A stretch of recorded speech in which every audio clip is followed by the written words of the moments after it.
Hi everyone, namaste.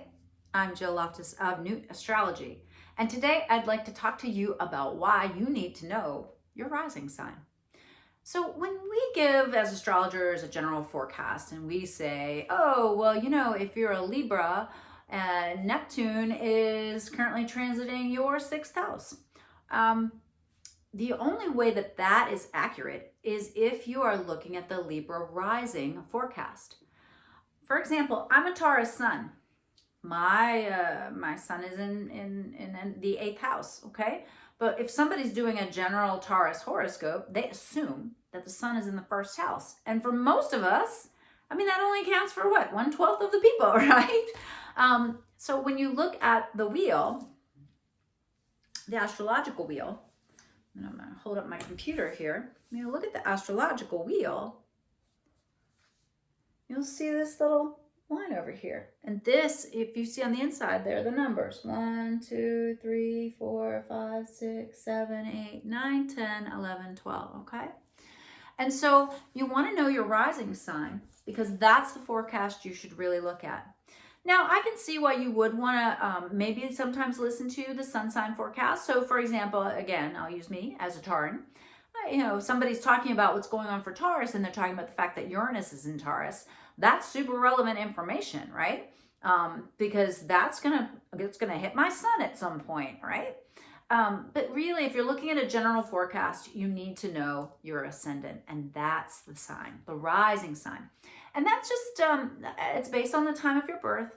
It's the constellation that's just at the cusp of the earth at the moment you were born. Now, another thing that I pay attention to, and not all astrologers do, but I use the Cook, K-O-C-H house system, and I do not use a whole house system. Some people use whole sign houses, and they kind of reset the computer so that, and this is a very Hellenistic approach, an ancient approach. I have absolutely no problem with that. I think it's amazing.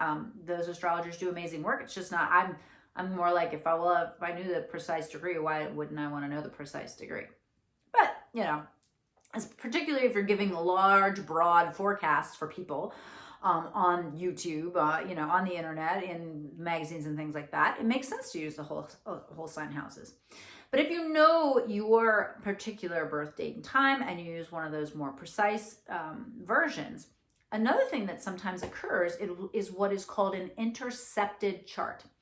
And an intercepted chart, what happens is, based on the curvature of the earth, the way that the degrees line up, you end up having two houses, actually 4 houses, that have the same 2 signs.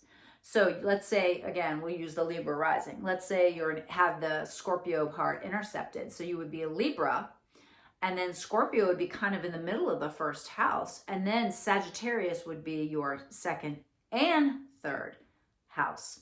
And then across the sky, you would have 2 Gemini houses, and Taurus would not have its own house. And you might have to rewind that and listen to it again. It's a little easier when you actually see it in a chart. But if you have an intercepted chart, then even the rising sign forecast might be off because it's not going to be in the same area of life. And this is one of a million reasons why it's super beneficial to learn some astrology basics and be able to look at your own chart and at least know where the planets are and if they're interacting with your personal planets. All right, well, I hope that was helpful. Drop any questions below. I'll see you in the next video. Namaste.